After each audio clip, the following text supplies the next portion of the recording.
Planting a lavender plant. Lavender does really well growing in pots, but you gotta make sure you have that really good drainage. To help with the drainage, I used a mix of perlite, sand, and compost. Know what zone you're in. Lavender is native to the Mediterranean, so they're gonna do best in climates that are warmer. Give it 6+ hours of sun a day, and don't overwater, because that will kill it.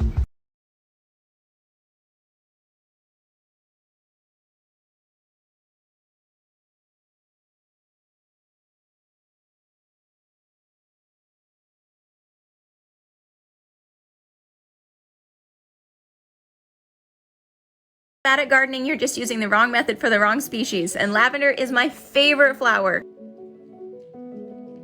And I started those by accident, and then I had like 4 years where I kept trying to start more and I kept killing them all. So I actually had to look that one up. But since then we've had like 3 different years of lavender growing really well, and the trick is you have to plant it in the fall, which makes it the perfect candidate for winter sowing, aka milk jug gardening. So here's actually lavender that I planted outside and on January 6th, and we're in zone 7-8, and this has been growing outside the whole time. It's never been in the house, and look at the little babies coming up.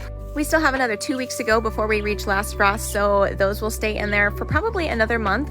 But all of the plants that I've ever started in the milk jugs like this have done really well, so that's the secret. You're not bad at Did you know that you need to refrigerate your lavender seeds for a week before planting them? It tricks them into thinking they've been through a winter and that spring is here, and that it's time to grow again. So after pulling them out of the fridge, I clean up my pot, mix in some new soil, work in the water because dry soil is very hydrophobic, open up my seeds, and sprinkle them in my wet soil. In no time, I should have some lovely lavender seedlings. Follow for more. Did you know that you need to Lavender comes easily from cuttings. I'll show you some cuttings I took and what happened to them in just 4 months. Lavender can grow from cuttings like this one, this one's about 4 inches. We actually wait till it's almost 12 inches, and you bury 1, 2, 3, 4 nodes in potting soil that drains really well.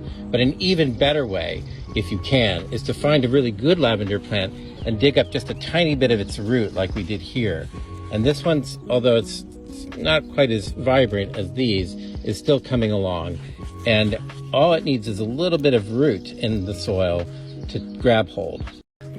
Here's how lavender grows throughout the years.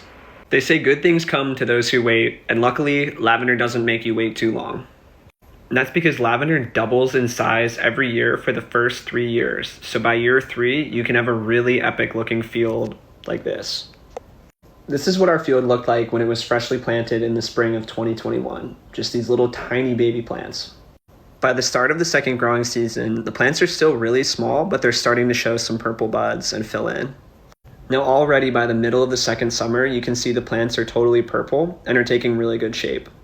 And here's a shot from the same exact spot almost a year to the day later, so in the third growing season. So be patient, take your time, and with proper care, you can have some plants that'll look amazing for many years to come. Here's how lavender is English lavender. Lavender is famous for its fragrant flowers. They can be grown in containers, they could be grown in the ground. They prefer conditions that are nice and dry and warm. Lavender has many uses. You can use it for cut flower arrangements. You can use it to make soaps, oils. You can use it to smell before bed to help you put you to sleep. Specifically, this variety is called Hecote, English lavender, and it has culinary value and uses such as making tea and others. This is English lavender. How to propagate lavender to never have to buy it again. First, find a healthy and mature plant. Next, you're going to find a sprig that doesn't have any flowers on it and is nice and tender. You should be able to bend it without it breaking.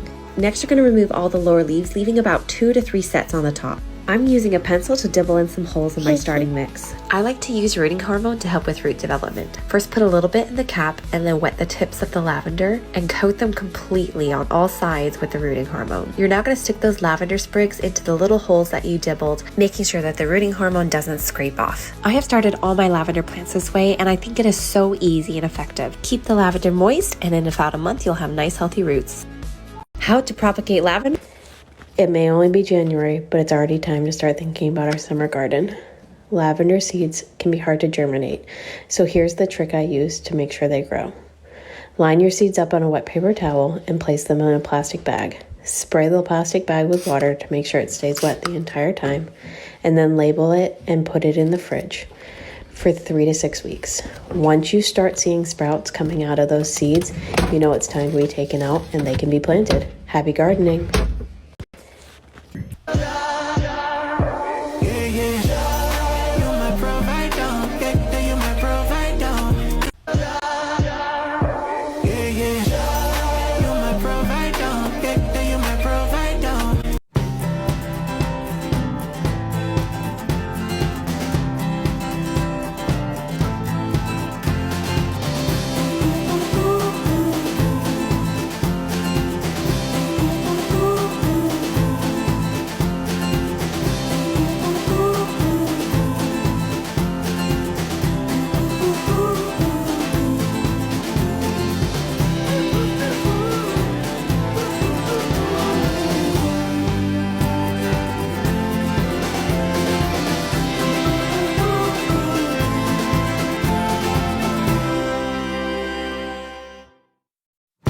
How I got my sad lavender plant to go from this to this in less than a month.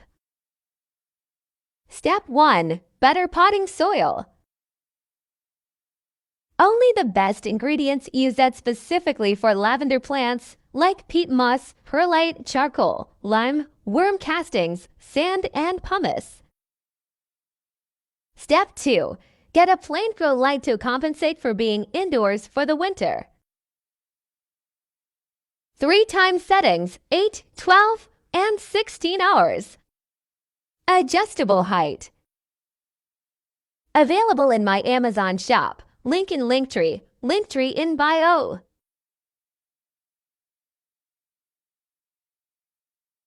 How I got my... Lavender likes lots and lots of sun, at least 6 hours minimum. Also, don't overwater and don't get the leaves wet. They don't like much water at all, and they like temperatures between 50 and 80 degrees. Lavender likes lots and lots